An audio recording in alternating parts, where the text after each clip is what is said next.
The timeline over the Italian Grand Prix weekend was certainly a chaotic one for Nick de Vries. On Friday he was doing a free practice outing for Aston Martin, then on Saturday he was thrown into the Williams last minute as the team's reserve driver, going on to immediately outqualify Nicholas Latifi, and by Sunday he would have almost the perfect debut race, finishing in 9th, scoring 2 points in the process, and achieving more in one race than Latifi has in 16 races in 2022.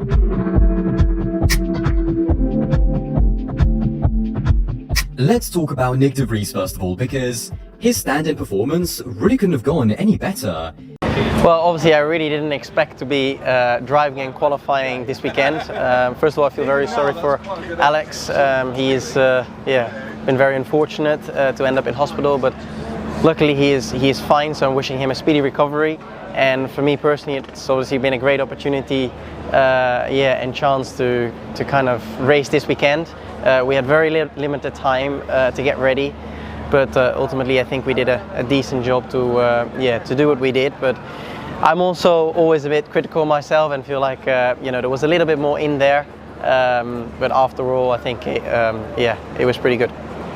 He knew what to expect because he had driven for 3 different teams, and he'd also driven the Williams before, so he knew the handling characteristics and was probably able to get closer to the limit a lot faster. The fact that he had also driven the Aston Martin on the Friday, I think, was a massive help as well. Yes, it was a different car, but just being out on the track for a full session, getting acclimatized to the track, the grip levels, the tyre demands, all of these things would have been fresh in his mind, meaning that even though the circumstances were all last minute, he was as well prepared for a last minute call-up as you could probably be.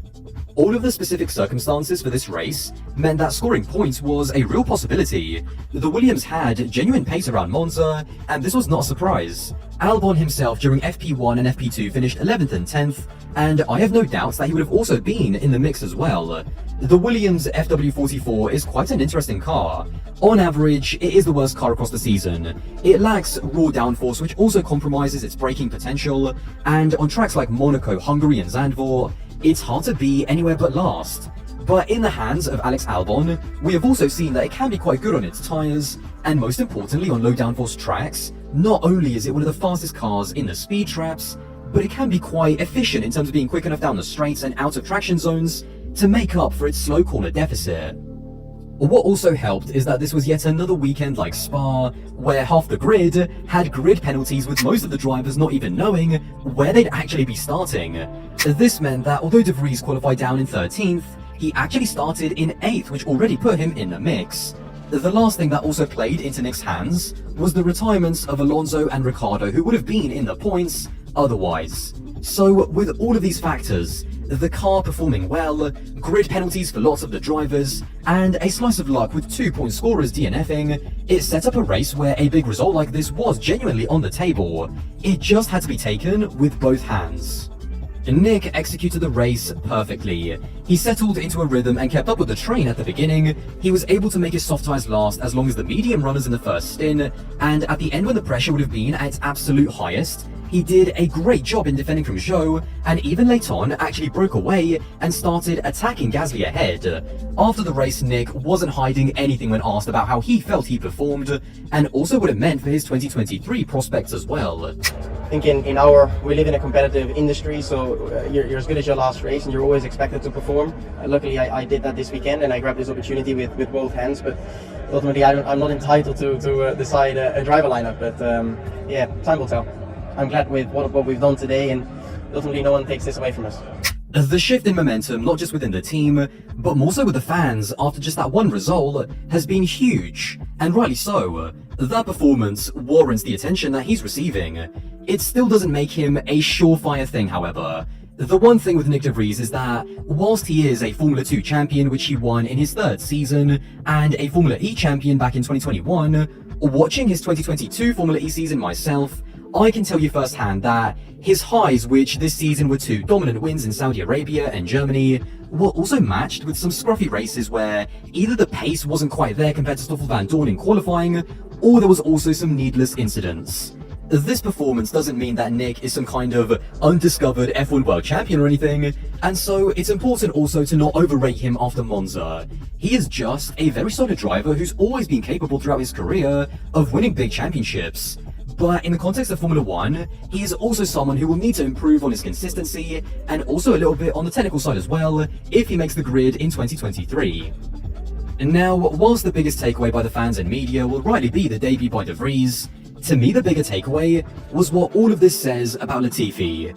To get the obvious statement out the way, yes, he shouldn't be anywhere near that team next year because not only do they now have conclusive proof that someone can literally jump into that car and beat him, but the truth is that it wasn't even close.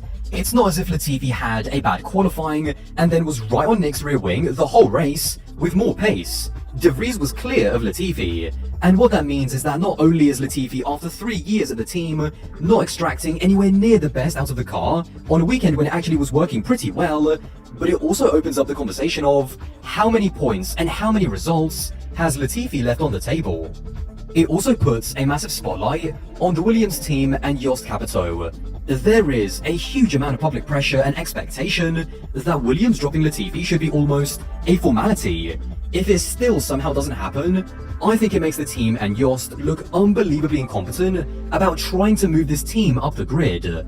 So many times throughout this season on so many different podcasts, I have religiously said that with Latifi at the team, it was blatantly obvious that whatever car the team gave their drivers, there would be almost an artificial cap on the maximum points that the team could score. So for example, even if you gave Latifi and Albon the Alpine, they would be nowhere near the combined amount of points as Alonso and Ocon.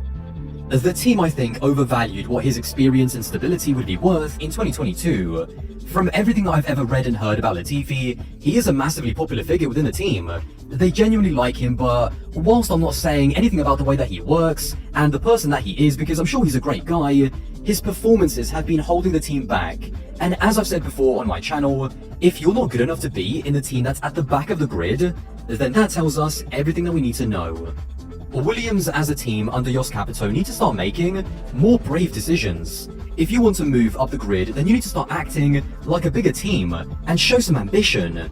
I mean, look at what McLaren have just done. They've literally convinced a young driver to theoretically jump from Alpine to McLaren and on paper drive a slower car. That is a big team making big moves to help their performance. Nick's debut just exposed and put a spotlight on how Latifi's performances have been holding the team back. It's absolutely not an exaggeration to say that what Nick achieved in just one race, as a complete performance from quali and into the race, is better than anything Latifi has ever done over the past 3 years.